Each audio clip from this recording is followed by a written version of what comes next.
So hello students, good morning to all. Now we come to the next very interesting topic of the structure of atom, that is the quantum atomic model. है ना, अभी तक जो बेटा हम लोगों ने पढ़ा, ठीक है ना, वो सारे मॉडल फेल्योर होते चले आए और क्या क्या फेल्योर के कारण रहे हम लोगों ने ये भी देखा, ठीक है ना। तो अब हम लोग किधर पढ़ेंगे बेटा, क्वांटम एटॉमिक मॉडल की तरफ पढ़ेंगे। जो आज के समय में हम लोग एटॉमिक मॉडल पढ़ते हैं वो बोर एटॉमिक मॉडल नहीं है, वो आप क्वांटम एटॉमिक मॉडल पढ़ते हो। क्लास 9 में आप बोर्ड तक ही पढ़ते हो, फिलहाल ये देखो। और अगर हम लोग क्वांटम मैकेनिक्स की बात करें, पहले तो हम लोग क्वांटम एटॉमिक मॉडल स्टार्ट करने से पहले क्वांटम मैकेनिक्स की बात कर लेते हैं। क्या होता है क्वांटम मैकेनिक्स? देखो, क्लासिकल मैकेनिक्स जो थी बेटा पहले वाली, वो न्यूटन्स लॉज ऑफ मोशन पर बेसिस था। किस पर? न्यूटन्स लॉज ऑफ मोशन पर बेसिस था, ठीक है ना। लेकिन वो फेल हो गया था किसको? माइक्रोस्कोपिक पार्टिकल के नेचर के बारे में बताने में, ठीक है। Newton's laws of motion microscopic object पर लगता था, ठीक है ना, यानी फॉलिंग स्टोन्स, ठीक है ना, रनिंग बाईसाइकिल, ठीक है ना, मूविंग ऑब्जेक्ट, ये सब क्या है? माइक्रोस्कोपिक ऑब्जेक्ट है। तो माइक्रोस्कोपिक ऑब्जेक्ट पर तो क्लासिकल मैकेनिक्स लगा, क्योंकि न्यूटन्स लॉज ऑफ मोशन पर डिपेंड करता था वो, ठीक है। लेकिन जैसे उसको माइक्रोस्कोपिक ऑब्जेक्ट पर लाया गया, वैसे ये क्या हो गया? फेल हो गया। क्या हो गया? फेल हो गया। तो the branch of science that takes place into account this dual behaviour of matter is called quantum mechanics, ठीक है ना। तो क्वांटम मैकेनिक्स क्या होती है? जो आपका ब्रांच ऑफ साइंस जो किसके बारे में बात करता है? डुअल। ये किसके बारे में बात किया था? ये केवल पार्टिकल नेचर के बारे में बात किया था। किसके बारे में बेटा? पार्टिकल नेचर के बारे में बात किया था। ये वेव नेचर के बारे में नहीं बता पाया था। तो ब्रांच ऑफ साइंस जो डुअल बिहेवियर के बारे में बात करता है, इसका मतलब पार्टिकल नेचर, और पार्टिकल नेचर के साथ साथ किसके बारे में? आपके वेव नेचर के बारे में भी डिस्कस करता है। उसको हम लोग क्या कहते हैं? क्वांटम मैकेनिक्स कहते हैं। तो बेटा सबसे पहले तुम ये जानो कि क्वांटम मैकेनिक्स होती क्या है। तो क्या होती है क्वांटम मैकेनिक्स? जहाँ पास हम लोग पार्टिकल नेचर और वेव नेचर दोनों के बारे में हम लोग बात कर रहे होते हैं, उसी को हम लोग क्या कहते हैं? हम लोग क्वांटम मैकेनिक्स कहते हैं। क्या कहते हैं बेटा? क्वांटम मैकेनिक्स कहते हैं, ठीक है ना। तो चलो, क्वांटम मैकेनिक्स स्टार्ट करने से पहले, क्वांटम एटॉमिक मॉडल स्टार्ट करने से पहले हम लोग कुछ कॉन्सेप्ट पढ़ लेते हैं जो कि आईटी जेईई और नीट से रिलेटेड है, ठीक है ना। अब वो कॉन्सेप्ट बता दूंगा तो तुम्हें क्वांटम एटॉमिक मॉडल में बहुत सारी चीज़ें पढ़ने ही नहीं पड़ेंगे, ठीक है। तो आप देख लेते हैं, ठीक है। कॉन्सेप्ट ऑफ ऑर्बिट, कैसे बेटा? क्या पढ़ने जा रहे हैं हम लोग? कॉन्सेप्ट ऑफ ऑर्बिट, ठीक है ना। आओ देखते थे। थोड़ा सा ठंडी आ गई, जिसके कारण से यहाँ पर जमने लगा है मार्कर। ये देखो, तो ये देखो बेटा, हम लोग अगर यहाँ पास किसकी बात करें? ऑर्बिटल कॉन्सेप्ट की, ऑर्बिट के कॉन्सेप्ट, ठीक है। तो ऑर्बिट के कॉन्सेप्ट ये मेरा खुद का बनाया हुआ कॉन्सेप्ट है, ठीक है, शॉर्ट वे में, ठीक है। कैसे हम लोग ऑर्बिट के कॉन्सेप्ट तो सारा पढ़ डाले। जो लेक्चर्स जिसको बहुत लेंदी में पढ़ाया जाए तो 4 से 5 लेक्चर लग जाएगा। आज देखो मैं तुमको इसको मिनटों में समझा दूंगा। देखो ऑर्बिट का कॉन्सेप्ट क्या है, ध्यान से देखना, ठीक है। तो बेटा अगर हमारे इलेक्ट्रॉन्स के रहने की बात करें, इलेक्ट्रॉन्स का जो होम है, इलेक्ट्रॉन्स का जो घर है, ठीक है ना, वो कहाँ पास होता है? वो ऑर्बिटल्स में होता है। बेटा सेल होता है, ठीक है, सेल के अंदर सबसेल होता है, ठीक है, और सबसेल के अंदर ऑर्बिटल होता है, सबसेल के अंदर ऑर्बिटल होता है। अभी तक तुमने क्या पढ़ा था? अभी तक तुमने ये पढ़ा था क्लास 9 में कि जो इलेक्ट्रॉन्स रहते हैं वो पर्टिकुलर सेल में रहते हैं। नहीं, सेल के अंदर एक सबसेल है और सबसेल के अंदर एक ऑर्बिटल्स, ऑर्बिटल्स में जाके आपके क्या होते हैं? इलेक्ट्रॉन स्टे करते हैं। यानी अगर मैं कहूँ कि ये एक कमरा है, ठीक है, इस कमरे के अंदर ये रहा एक कमरा और फिर ये रहा आपका कमरा, तो यहाँ पास जाकर इलेक्ट्रॉन स्टे कर रहा है। ये आपका सेल है, इसके अंदर सबसेल है और सबसेल के अंदर क्या है? ऑर्बिटल्स है। तो यानी इलेक्ट्रॉन बेटा कहाँ पास रहता है? आपका ऑर्बिटल्स में रहता है। कहाँ रहता है? ऑर्बिटल्स में रहता है। तो अब हम लोग इसके कॉन्सेप्ट को हम लोग देख लेते हैं, ठीक है ना। तो सबसे पहला हमारा क्या है? ऑर्बिट के कॉन्सेप्ट में सेल के बारे में हम लोग पढ़ते हैं, ठीक है। देखो सेल को हम लोग, ठीक है, एनर्जी लेवल भी कहते हैं। क्या कहते हैं बेटा? एनर्जी लेवल भी कहते हैं। और इसी को हम लोग ऑर्बिट के नाम से भी जानते हैं। किसके नाम से? ऑर्बिट के नाम से भी जानते हैं। The first concept was given by Niels Bohr, ठीक है। ये कॉन्सेप्ट को किसने दिया था? नील बोर ने दिया था। जो बोर एटॉमिक मॉडल पढ़ते हैं, the concept was given by sir Niels Bohr, ठीक है। किसने दिया था? नील बोर सर ने दिया था, ठीक है ना। ठीक है, तो the region around the nucleus where electrons revolve in the circular or path, is known as what, shell, energy level or orbit. यानी हम लोग लिख सकते हैं the region around nucleus where electrons revolve in circular path is called cell, is called energy level, और उसी को हम लोग क्या कहते हैं बेटा, ऑर्बिट भी कहते हैं। क्या कहते हैं, ऑर्बिट भी कहते हैं, ठीक है ना। It is represented by capital letters of alphabet, that is K, L, M, N and so on। अभी तक बेटा K, L, M, N के बारे में ही पढ़ा था तुमने। आज मैं तुमको N के बारे में भी, ऑर्बिट के बारे में बताऊंगा कि N के बाद भी ऑर्बिट होते हैं और उसका कैसे IIT JEE और नीट में क्वेश्चन आते हैं उससे रिलेटेड, ठीक है। तो it is represented bye K, L, M, N so on, where 2n square represents maximum number of electron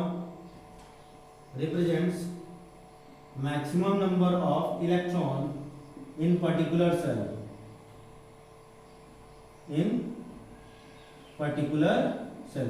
where 2n square represents maximum number of electron in particular cell, ठीक है ना। where n equals to क्या चाहिए बेटा, number of cell. n क्या है, number of cell, जिसकी value होती है 1, 2, 3 एंड सो ऑन, ठीक है, इनफाइनाइट तक जा सकती है। तो अब हम लोग इसका कॉन्सेप्ट देख लेते हैं। अब देखो यहाँ पर लेट अस सपोज ये है इस तरीके से, ठीक है। यहाँ पास मैंने लिया, ये देखो यहाँ पास लिया मैंने सीरियल नंबर, और यही सीरियल नंबर n को रिप्रेजेंट करता है, ठीक। अब इस सीरियल नंबर में हम लोग क्या लेते हैं, ऑर्बिट, या हम लोग इसी को सेल भी कहते हैं, या इसी को हम लोग एनर्जी लेवल भी कहते हैं। और हम लोग इसमें मैक्सिमम नंबर ऑफ इलेक्ट्रॉन पता कर लेते हैं, मैक्सिमम नंबर ऑफ इलेक्ट्रॉन। और मैक्सिमम नंबर ऑफ इलेक्ट्रॉन अगर हमें कैलकुलेट करना होगा तो हम लोग फार्मूला लगा देंगे 2n स्क्वायर। क्या चीज बेटा, 2n स्क्वायर, ठीक। तो अगर हम लोग सीरियल नंबर की बात करें 1, 2, 3, 4, 5 एंड सो ऑन, ठीक है। वेयर ऑर्बिट की बात करें तो यहाँ पास K, L, M, N, O and so on, ठीक है। यहाँ पास अगर हम लोग, सही है ना, तो यहाँ पास ये देखो सीरियल नंबर यानी n की वैल्यू कितनी 1 है, यहाँ पास रख दो 1, तो 2 into 1 का स्क्वायर दैट इज व्हाट 2। यानी K सेल में मैक्सिमम नंबर ऑफ इलेक्ट्रॉन कितने रहते हैं, यहाँ पे 2 रहते हैं। जबकि अगर हम लोग m में कैलकुलेट करेंगे तो दिस इज 2 into 2 का स्क्वायर, ये कितना हो जाएगा 8, दिस इज 2 into 3 का square, this is what 18, this is 2 into 4 का square that is what 32 and या सो ऑन, ठीक है ना। तो 2, 8, 18, 32, यानी अगर O के बाद अगर हम लोग बात करें, O के बाद आपका P आएगा, P के बाद Q आएगा, Q के बाद आपका क्या आएगा, ठीक है। O में निकालना है तो यहाँ पास n की वैल्यू कितनी लोगे 5, 5 का स्क्वायर कितना होगा 50 एंड सो ऑन। तो n की वैल्यू इस तरह से हम लोग रखते चले जाएंगे तो मैक्सिमम नंबर ऑफ इलेक्ट्रॉन निकल जाएगा। ये देखो हमारा n तक तो पॉसिबल सेल होता है, यहाँ पास ये देखो, यहाँ पास ये जो n है, n तक तो पॉसिबल सेल होता है, लेकिन इसके बाद हाइपोथेटिकल केस होते हैं बेटा। क्या होते हैं, हाइपोथेटिकल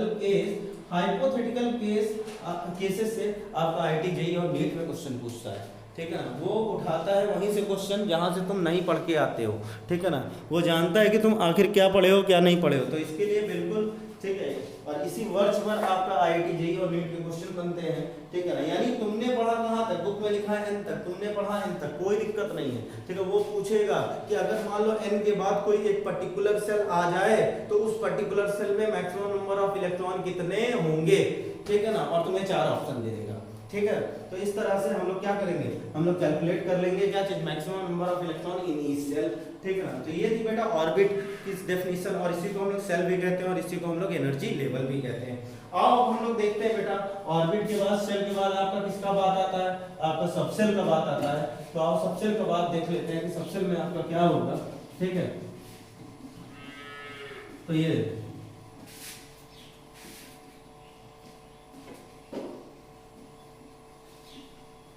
तो अगर हम लोग सबसेल की बात करेंगे बेटा, क्या चीज, सबसेल की, तो क्या होता है सबसेल, सबसेल को ही हम लोग सब ऑर्बिट भी बोलते हैं।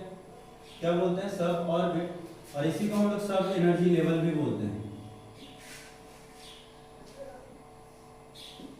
क्या चीज, सब एनर्जी लेवल, ठीक है ना।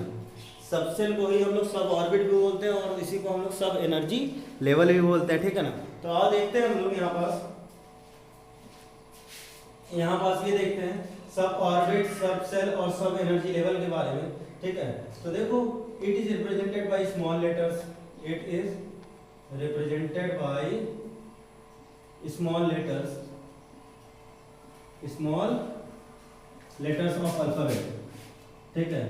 यानी आपका जो सब सेल है, ये देखो जो सब सेल है, सेल के अंदर का जो पोर्शन होगा, सेल के अंदर का जो कमरा होगा वो क्या कहलाएगा, आपका सब सेल कहलाएगा, ठीक है। तो इसको किससे रिप्रेजेंट करते हैं बेटा, स्मॉल लेटर्स ऑफ अल्फाबेट से रिप्रेजेंट करते हैं, that is S P D F and so on, ठीक है। अब देखो यहाँ पास ये आपका SPD है, यहाँ पास ये देखो, यानी हम लोग एक तरफ क्या ले लें, हम लोग ले लें, हम लोग क्या चीज सब सेल, क्या ले ले बेटा, हम लोग सब सेल ले लें। और सब सेल में हमें क्या कैलकुलेट करना है, मैक्सिमम नंबर ऑफ इलेक्ट्रॉन, क्या कैलकुलेट करना है, maximum number of electron calculate करना। तो सबसे पहले आपका S आया, फिर P आया, फिर D आया, फिर आपका F आया। अच्छा, यहाँ तक तो आपका पॉसिबल केस होता है, ठीक है। इसके बाद का क्या होता है, हाइपोथेटिकल। मैंने तुमसे पहले भी कहा कि जो आपका IIT JEE और नीट का क्वेश्चन है वो कहाँ से, हाइपोथेटिकल केस से पूछता है। यानी यहाँ पास ये देखो SPD है और यहाँ पास आपका G भी आ जाता है, H भी आ जाता है, I भी आ जाता है, J भी आ जाता है एंड सो ऑन, ठीक है। तो अगर यहाँ पास मैक्सिमम नंबर ऑफ इलेक्ट्रॉन यहाँ निकालने की बात करें, वहाँ पास तो फार्मूला था 2n², यहाँ पास maximum number of electron particular subshell में निकालना है। तो पहले में बेटा 2 भर दो, फिर दूसरे में क्या चीज आपका 4 बढ़ाते चले जाओ, तो यहाँ 6 हो जाएगा, यहाँ 10 हो जाएगा, यहाँ 14 हो जाएगा, यहाँ 18 हो जाएगा, यहाँ 22 हो जाएगा, यहाँ 20 क्या हो जाएगा, 6 हो जाएगा एंड सो ऑन, ठीक है। तो यानी ये देखो यहाँ तक आपके क्या है, maximum of number of electron है पॉसिबल सेल्स में, ठीक है। आ रही बात समझ में। तो S में कितने 2, T में कितने 6, D में कितने 10 और F में कितने 14, ठीक है ना। तो इस तरह से आपका maximum number of electron calculate हो जाता है किसमें, एक पर्टिकुलर सेल, सब सेल में, ठीक है। तो अब देखो IIT JEE में एक बार इस तरह से क्वेश्चन आया था, हमने कहा ना तुमको कि हाइपोथेटिकल केस से पूछता है क्वेश्चन, ठीक है। अच्छा, इसके कुछ ना कुछ पर्टिकुलर नेम भी है। S का मतलब होता है शार्प, P का मतलब होता है प्रिंसिपल, D का मतलब होता है डिफ्यूज, ठीक है। F का मतलब होता है फंडामेंटल और G का मतलब होता है डीजेनरेटेड। क्या चीज बेटा, डीजेनरेटेड, ठीक है। IIT JEE में मैं बताया तुमसे कि IIT JEE में इससे क्वेश्चन पूछा था कि what is the maximum number of electron, what is the maximum number of electron. देखो कंफ्यूज कैसे करता है, इन P। तो बच्चों ने चूंकि F तक ही पढ़ के आए हैं, वहां पास पढ़ेंगे K11, वहां पास क्या पढ़ते हैं K11, यहाँ पास क्या पढ़ते हैं SPDF। तो जाहिर सी बात है उन्होंने सोचा कि इस P के बारे में पूछ रहा है और मैक्सिमम नंबर ऑफ इलेक्ट्रॉन यहाँ पास 4 ऑप्शन दे दिया, 1 2 3 और 4, जिसमें से एक जगह पे ऑप्शन आपका 6 भी था। तो जो आपका यहीं तक पढ़ के आया वो क्या लगा के चला आया 6, जबकि वहां पास P जो था वो स्मॉल में नहीं, वो किस में लिखा हुआ है, कैपिटल में P में लिखा हुआ। तो कैपिटल P में लिखा हुआ है तो जाहिर सी बात है मैंने तुमसे बताया K L M N O और P, यानी 1 2 3 4 5 और 6, यानी n की वैल्यू यहाँ पास 6 हो गई। और यहाँ पास मैक्सिमम नंबर ऑफ इलेक्ट्रॉन निकालने के लिए हम 2n² फार्मूला लगा देते हैं और यहाँ पास ये रहा 2 × 6 का स्क्वायर, दिस इज 72, और एक ऑप्शन में यहाँ पास 72 भी था, ठीक है। तो जो आंसर 72 होना था बच्चों ने ना पढ़ने की वजह से क्या लगा है, 6 लगा है। इस तरह से बेटा IIT JEE और नीट का क्वेश्चन पूछता है, वो जानता है कि आप क्या पढ़ के आए हो, ठीक है। तो इस चीज़ का हमें बहुत ध्यान रखना है कि आपका क्वेश्चन में क्या पूछ रहा है, ठीक है ना। तो आओ देखते हैं बेटा नेक्स्ट। अब यहाँ पास हम लोगों ने पढ़ा सेल के बारे में, हम लोगों ने पढ़ा क्या चीज सब सेल के बारे में। अब बेटा हम लोग पढ़ते हैं ऑर्बिटल का कॉन्सेप्ट। किसका बेटा, ऑर्बिटल का कॉन्सेप्ट। तो आओ देख लेते हैं, ठीक है। चलो, बहुत इंटरेस्टिंग टॉपिक चल रहा है, ठीक है, मजा आ रहा होगा पढ़ने में, ठीक है। ये देखो अब हम लोग बात करते हैं किसका बेटा, अब हम लोग बात करते हैं ऑर्बिटल्स का। किसका बात करते हैं, ऑर्बिटल्स का। तो ऑर्बिटल्स आप क्या होता है पहले ये जानते हैं, it is the region around the nucleus. ये न्यूक्लियस के चारों ओर का वह रीजन होता है जहां पास इलेक्ट्रॉन फाइंडिंग प्रोबेबिलिटी मैक्सिमम होती है। क्या चीज, इलेक्ट्रॉन फाइंडिंग प्रोबेबिलिटी क्या होती है बेटा, मैक्सिमम होती है। The region around the nucleus where electron finding probability is maximum is called what, orbitals. तो यहां पास क्या लिखेंगे, the region around nucleus, the region around nucleus where electron finding probability is maximum, where electron finding probability is maximum। ठीक है बेटा, question पूछ लेता है टीजी में और नीट में कि तुम्हारा इलेक्ट्रॉन फाइंडिंग की प्रोबेबिलिटी वो मैक्सिमम कितनी, मैक्सिमम आखिर कितनी, तो इट इज व्हाट 90 to 95%। ठीक है ना, यानी ये इलेक्ट्रॉन का वो क्लाउड है न्यूक्लियस के चारों ओर जहां पास इलेक्ट्रॉन फाइंडिंग प्रोबेबिलिटी क्या होती है, मैक्सिमम होती है। और बाकी स्पेस तुम्हें पता है कि एटम में 99.9% स्पेस क्या होता है, एम्प्टी होता है। ठीक है ना, तो ध्यान रखना। तो ऑर्बिटल्स क्या होते हैं आपके, the region around nucleus where electron finding probability is maximum. ठीक है, it is represented by, orbitals को हम लोग किससे रिप्रेजेंट करते हैं, it is represented by box. किससे रिप्रेजेंट करते हैं बेटा, बॉक्स से। और बॉक्स आपका कुछ ऐसे रिप्रेजेंट होता है ये, ठीक, it is represented by box. ठीक, अब देखो यहाँ पास अगर हम लोग बात करें तो यहाँ पास ये देखो, हम लोगों ने अभी सेल पढ़ा, हम लोगों ने पढ़ा सबसेल। ठीक है, हम लोगों ने पढ़ रहे हैं ऑर्बिटल। तो अगर हम लोग सबसेल की बात करें, ठीक है, ये देखो सबसेल की बात करें तो सबसेल में आपके मैक्सिमम नंबर ऑफ इलेक्ट्रॉन हमने बताया कि कैसे कैलकुलेट करना है तुम्हें।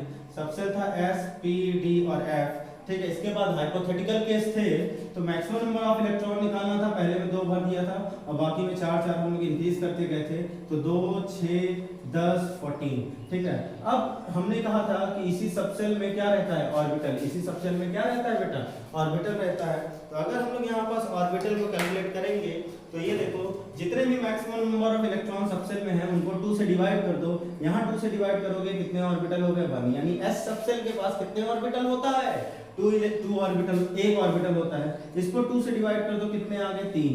ठीक है, इसको 2 से डिवाइड कर दो, कितने आ गए, 5। ठीक है, और इसको 2 से डिवाइड कर दो, कितना आ गया आपका, 7। 1, 2, 3, 4, 5, 6। ठीक है, कितने आ गए, 7। तो यानी यहाँ पास कितने ऑर्बिटल्स, 1, यहाँ पास कितने ऑर्बिटल्स, 3, यहाँ पास कितने ऑर्बिटल, 5, यहाँ पास कितने ऑर्बिटल, 7। ठीक है ना, तो यानी यहाँ पास हमें ऑर्बिटल्स की संख्या निकालनी चाहिए। ऑर्बिटल्स की नंबर निकालने के लिए हमारे पास जो भी आपके सबसेल में मैक्सिमम नंबर ऑफ इलेक्ट्रॉन थे उनको क्या कर दिया, 2 से डिवाइड कर दिया। और एक ऑर्बिटल में मैक्सिमम 2 इलेक्ट्रॉन रहते हैं, यानी यही जो 2 इलेक्ट्रॉन है वो कहाँ रह रहे होंगे, आपके इसी ऑर्बिटल में रह रहे होंगे। और यहाँ पास ये देखो, यहाँ पास इस ऑर्बिटल में जब हम लोग इलेक्ट्रॉन की जब फिलिंग करते हैं तो इलेक्ट्रॉन की फिलिंग करते वक्त हम लोग क्या करते हैं, एक आपका क्लॉकवाइज और एक एंटी क्लॉकवाइज भरते हैं। ठीक है, यानी एक इलेक्ट्रॉन आपका क्लॉकवाइज और एक आपका इलेक्ट्रॉन क्या होता है, एंटी क्लॉकवाइज हम लोग रिप्रेजेंट करते हैं।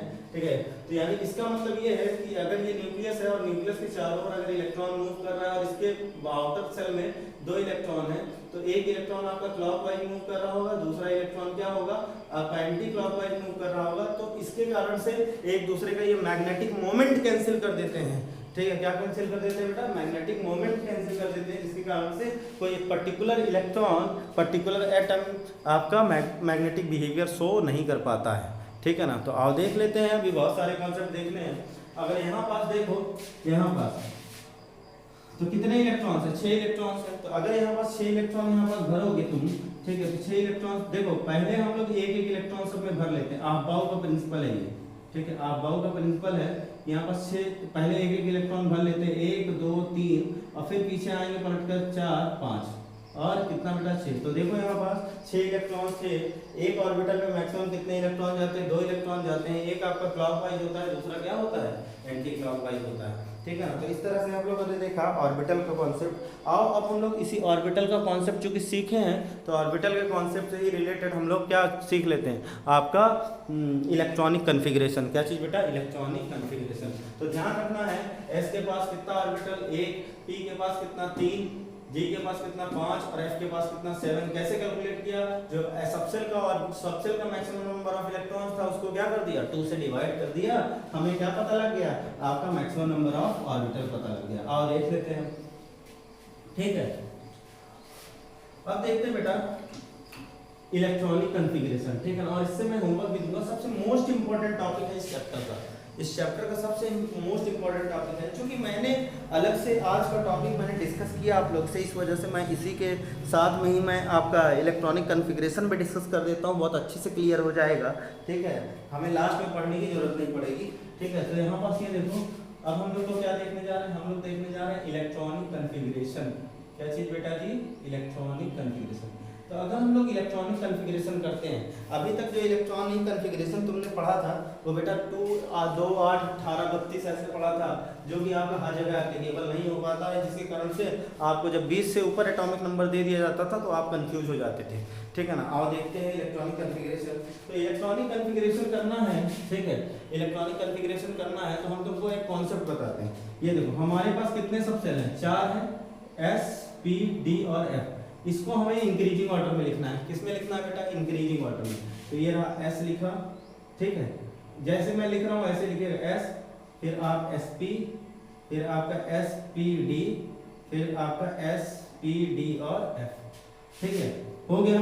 अब देखो, इसको इंक्रीजिंग ऑर्डर में लिखा, फिर इसी को रिपीट करके डिक्रीज कर देना है, SPD और F, और फिर इसी को डिक्रीज कर दो, SPD, और फिर यहाँ पास ये रहा आपका SP। तो पहले हम लोगों ने जो भी हमारे पास सबसेल थे उसको इंक्रीजिंग ऑर्डर में लिखा, और इंक्रीजिंग ऑर्डर में लिखने के बाद चूंकि F के बाद पॉसिबल सबसेल होते नहीं, इसी वजह से इसी को इंक्रीजिंग ऑर्डर में लिखने के बाद इसको फिर से रिपीट करके हमने डिक्रीजिंग ऑर्डर में लिखना शुरू कर दिया। अब यहाँ पास हमारे पास कितने आपके पीरियड्स होते हैं? पीरियड्स आपके कितने होते हैं? 7। सही है ना। तो यहाँ पास नंबरिंग कर दो, this is 1, this is what 2, this is what 3, this is what 4, ठीक है, दिस इज व्हाट 5, ठीक है, this is what 6 and this is what 7। ठीक है, तो इस तरह से हम लोगों ने क्या कर दिया, इस तरह से हम लोगों ने इसकी नंबरिंग कर दी। अब हमारे पास सबसेल के पास कितने मैक्सिमम नंबर ऑफ इलेक्ट्रॉन थे? आपके S के पास याद है तुम्हारे पास 2 था, P के पास कितना था? 6, D के पास 10 और F के पास मैक्सिमम नंबर ऑफ इलेक्ट्रॉन। याद है मैंने कैसे बताया था कि S में 2 भर दो और 4 बढ़ाते चले जाओ।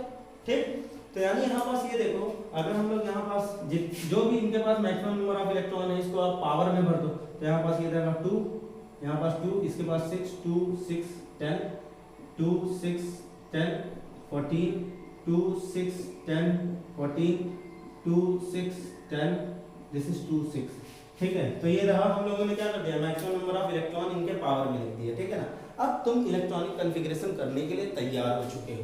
ठीक है ना। कैसे इलेक्ट्रॉनिक कॉन्फ़िगरेशन करेंगे बेटा, आओ देख लेते हैं इसको। अब हम लोग क्या करेंगे, इसको डायगोनली कट कर देंगे। क्या कर देंगे? डायगोनली कट कर देंगे। ये देखो डायगोनली ऐसे कुछ, मैं देखो एकदम पैरेलल लाइन ले जा रहा हूँ। ठीक है, मेरे लाइंस में कोई डिफ्लेक्शन नहीं है। इस तरह से हम लोगों ने इसको क्या किया, डायगोनली कट कर दिया। अब डायगोनली कट करने के बाद इसको हेड टू टेल खत्म करते जाओ। ये देखो, पहले में क्या आएगा 1s2, ठीक है, दूसरे में कितना आएगा 2s2, ठीक है, तीसरे में 2p6 3s2, सही है ना, 2p2 3 नहीं 2p6 है, 2p6 3s2, फिर बेटा 3s2 के बाद ये देखो 3p6, और फिर इसके बाद क्या चीज बेटा 4s2, फिर उसके बाद 3d10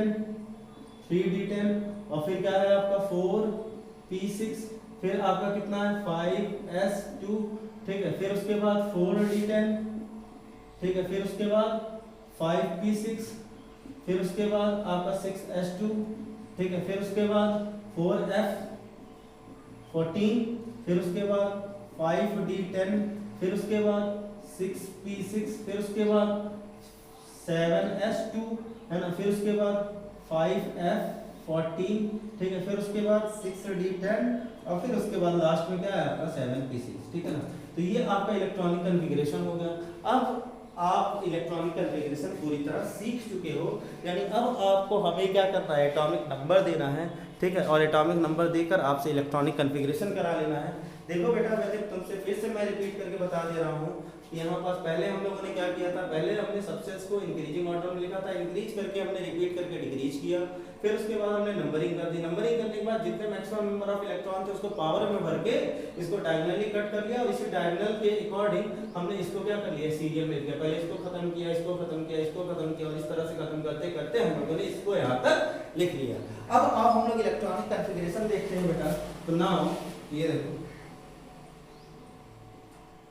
अगर हम लोग इलेक्ट्रॉनिक कॉन्फ़िगरेशन की बात करें नाउ इलेक्ट्रॉनिक कॉन्फ़िगरेशन की बात करें तो लेट अस सपोज तुम्हें सोडियम दे दिया गया, सोडियम का एटॉमिक नंबर कितना होता है 11, कितना होता है 11, ठीक है। तो अगर हमारे पास 11 एटॉमिक नंबर है और तुम्हें इलेक्ट्रॉनिक कॉन्फ़िगरेशन करना है तो गिनो 2 2 4 6 4 10, यहाँ तक कितना है 10, यहाँ कितना है 11, अगले में मैक्सिमम 2 जा सकता है लेकिन यहाँ पास बचा कितना 1, तो ये देखो पहले लिख लो 1s2 2s2 2p6 और यहाँ पास कितना जा सकता है 1 3s1। This is the electronic configuration of the sodium.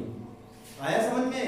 बहुत आसान है बेटा, ठीक है। मैंने जो कॉन्सेप्ट लेकर तुमको बताया ये कॉन्सेप्ट आपको बुक में भी नहीं मिलेगा। अब देखो लेट अस सपोज कैल्शियम 20, इसका लिखना है तो गिनो 2 2 4 6 4 10 2 12 6 18 और 2 20, यहाँ तक कितना आ रहा है 20 आ रहा है। तो लिख दो 1s2 2s2 2p6 3s2 3p6 and what 4s2, ठीक है ना।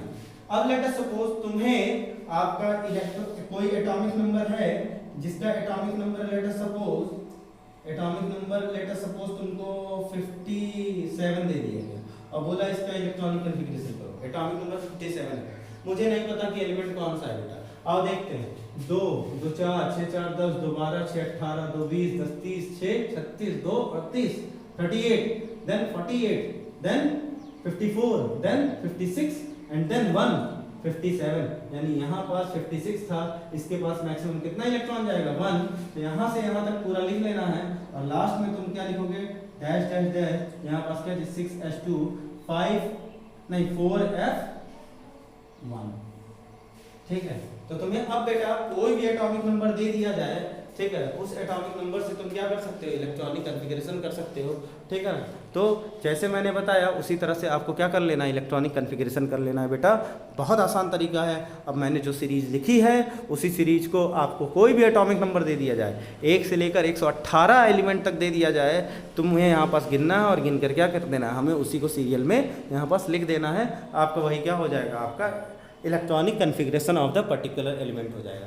अब आओ देखते हैं हम लोग कुछ स्पेशल केस, ठीक है, इलेक्ट्रॉनिक कॉन्फ़िगरेशन के भी कुछ स्पेशल केस। आप बेटा पॉइंट लिखना कि जो कंप्लीटली फील्ड या जो कंप्लीटली हाफ फील्ड ऑर्बिटल्स होते हैं, जो कंप्लीटली फील्ड या जो कंप्लीटली हाफ फील्ड ऑर्बिटल्स होते हैं वो आपके ज़्यादा स्टेबल होते हैं। तो आओ देख लेते हैं, इसको मैं मिटा दे रहा हूँ, ठीक है, इसको मिटा दे रहा हूँ, ठीक है। तो चलो ठीक है, इसको लिखा रहने देता हूँ, ये देखो। तो नोट करके अगर हमें पॉइंट लिखना है कंप्लीटली फील्ड या completely half filled orbitals is more stable, completely filled और completely half filled orbitals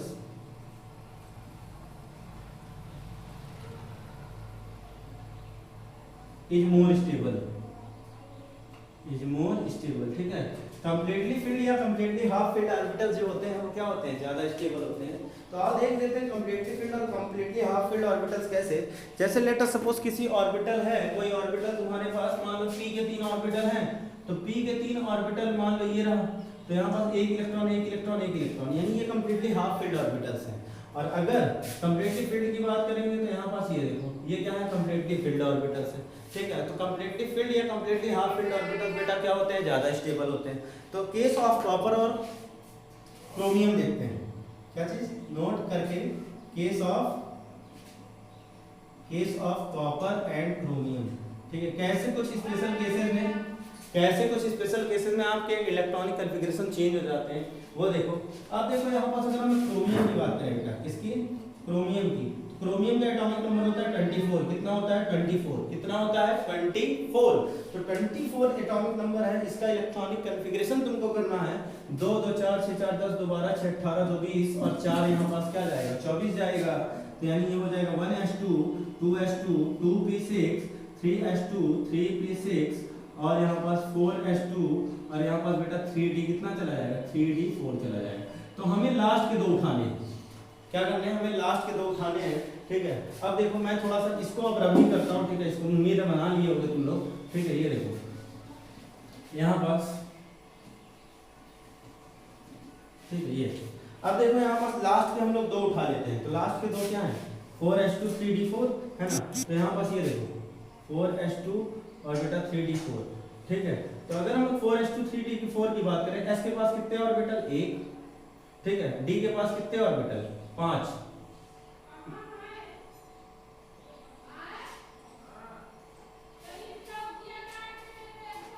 D के पास कितने ऑर्बिटल? 5। अब देखो एस के पास बेटा यहाँ पास दो इलेक्ट्रॉन है, और डी के पास कितने? 4। 1 2 3 4 ऐसे कुछ फिलिंग करते हैं। तुम देखो ध्यान से, ये कंप्लीटली फिल्ड है, बट ये ना ही कंप्लीटली फिल्ड है ना ही कंप्लीटली हाफ फिल्ड है, ठीक है ना।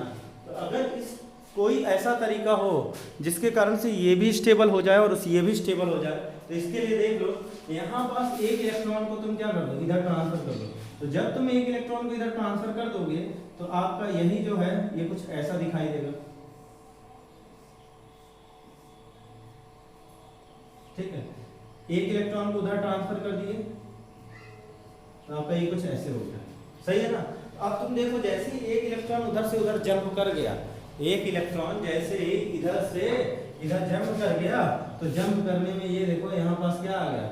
यहाँ पास ये भी बन गया completely field, completely half field, और ये भी कंप्लीटली हाफ फील्ड। तो इसके पहले कंप्लीटली एक हाफ फील्ड था और कंप्लीटली ना ही हाफ फील्ड था ना ही फील्ड था।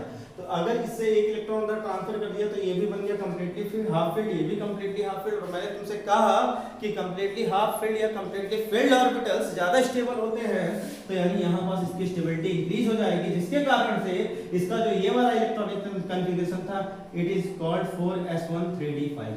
क्या चीज बेटा? 4s1 3d5। 3d5 पहले लिखा जाएगा, 4s1 बाद में। यानी यहाँ से ये जो इलेक्ट्रॉनिक कॉन्फ़िगरेशन है इसको मैं हटाकर यहाँ पास क्या लिख सकता हूँ? 3d5 4s1। This is the special case of the electronic configuration, ठीक है ना। ऐसा कुछ ही केस में मिलेगा। तुम्हारे बुक में केवल कॉपर और क्रोमियम का दिया होगा बेटा, ठीक है। तो हम लोग कभी भी इस तरह से तुम्हारे IIT JEE, देखो बोर्ड के एग्जाम में या जो तुम्हारे स्कूल लेवल पर जो एग्जाम होने हैं उसमें इतना कॉन्सेप्चुअल क्वेश्चन नहीं पूछने वाला, ठीक है। लेकिन जब तुम्हारा IIT JEE का क्वेश्चन आएगा या नीट का क्वेश्चन आएगा, तो तुम्हें जब इलेक्ट्रॉनिक कॉन्फ़िगरेशन इस तरह से कोई भी एटम का दे दिया जाएगा, पूछेगा what is the last electronic configuration of the particular element, तो इस तरह से तुम जब कर लोगे, करने के बाद तुम लास्ट वाले को इस तरह से ओपन करके चेक कर लेना, ठीक है। अगर पॉसिबिलिटी बनती है तो बना देना, ठीक है। उसके हिसाब से तुम्हें ऑप्शन में आंसर मिल जाएगा। अगर पॉसिबिलिटी नहीं बनती है तो जो तुमने किया है वही उसका लास्ट इलेक्ट्रॉनिक कॉन्फ़िगरेशन होगा, ठीक है। तो आओ बेटा हम लोग देख लेते हैं केस ऑफ कॉपर। इसको मिटा रहा हूं मैं, ठीक है। तो ये देखो, अब हम लोग कॉपर की बात करें तो ये तो हमने क्रोमियम के बारे में बात किया। अब देखो कॉपर की बात करें तो कॉपर का एटॉमिक नंबर कितना होता है? 29। कितना होता है बेटा? 29। और अगर हम लोग 29 का इलेक्ट्रॉनिक कॉन्फ़िगरेशन करें तो ये देखो 2 2 4 2 6 4 10 2 12 6 18 2 20 और 10 30। हमें कितना? 29 लेना है। तो यानी ये हो जाएगा 1s2 2s2 2p6 3s2, फिर बेटा 3p6 4s2, और ये हो जाएगा 3d9, ठीक है। तो यहाँ से लास्ट इलेक्ट्रॉनिक कॉन्फ़िगरेशन को उठाना है। मैंने तुमसे पहले भी कहा लास्ट इलेक्ट्रॉनिक कॉन्फ़िगरेशन में ये देखो, ये रहा 4s2 और ये रहा आपका 3d9, ठीक है। अब देखो यहाँ पर s के पास कितने ऑर्बिटल, d के पास कितने ऑर्बिटल? s के पास कितने ऑर्बिटल होते हैं? 1, ठीक है। और d के पास कितने ऑर्बिटल होते हैं आपके? 5। 1 2 3 4 और 5, ठीक है। अब यहाँ पास देखो कितने इलेक्ट्रॉन है? मैक्सिमम 2, ठीक है। यहाँ पास कितने इलेक्ट्रॉन है? 9। 1 2 3 4 5 6 7 8 और 9, ठीक है। अब देखो तुम ध्यान से, ये वाला जो ऑर्बिटल है ये पूरा, ये ना ही कंप्लीटली फील्ड है ना ही कंप्लीटली हाफ फील्ड है। यानी अगर इसको एक इलेक्ट्रॉन कहीं से मिल जाए तो ये कंप्लीटली फील्ड बन जाएगा, और यहाँ पास देखो ये कंप्लीटली फील्ड है। तो यहाँ से एक इलेक्ट्रॉन जंप करने की यहाँ पास पॉसिबिलिटी बन रही है। एक इलेक्ट्रॉन जब यहाँ से यहाँ जंप करेगा बेटा, ठीक है, ये देखो, ठीक है। एक इलेक्ट्रॉन जब यहाँ से यहाँ जंप करेगा तो एक इलेक्ट्रॉन यहाँ से यहाँ जंप करने में ये देखो, यहाँ पास ये रहा आपका एक इलेक्ट्रॉन, ये रहा, और यहाँ पास ये रहा 1 2 3 4 5 6 7 8 9 10, ठीक है। ये देखो यहाँ पास एक इलेक्ट्रॉन यहाँ से यहाँ जब जंप किया तो यहाँ पास ये बन गया क्या? कंप्लीटली फील्ड, और ये क्या है? Completely half field. और कंप्लीटली फील्ड और कंप्लीटली हाफ फील्ड ऑर्बिटल्स क्या होते हैं? ज्यादा स्टेबल होते हैं। तो इस केस से इस केस में स्टेबिलिटी क्या होगी? बढ़ गई। तो ऐसे केस में इसका जो इलेक्ट्रॉनिक कॉन्फ़िगरेशन है वो आपका चेंज होकर क्या हो जाएगा? ये हट जाएगा, और हट कर यहाँ पास क्या लिख जाएगा? यहाँ पास 3d10 हो गया बेटा, और ये कितना बचा? 4s1, ठीक है। तो this is the special case of copper and chromium. तो जब भी आपके कॉम्पिटिटिव एग्जाम से रिलेटेड कोई भी क्वेश्चन बेटा आएगा, तो आपको बस यही ध्यान रखना है कि यहाँ पास क्या करना है, जो भी लास्ट इलेक्ट्रॉनिक कन्फिग्रेशन है उसको दो, ठीक है, उसको स्प्लिट कर लेना और ये चेक कर लेना है कि यहाँ पास आपका क्या स्टेबिलिटी एक्वायर करने के लिए वो इलेक्ट्रॉन की जंपिंग तो नहीं कर रहा है, जिसकी वजह से उसका इलेक्ट्रॉनिक कन्फिग्रेशन चेंज है। कॉपर और क्रोमियम का केस बता दिया था, ठीक है ना।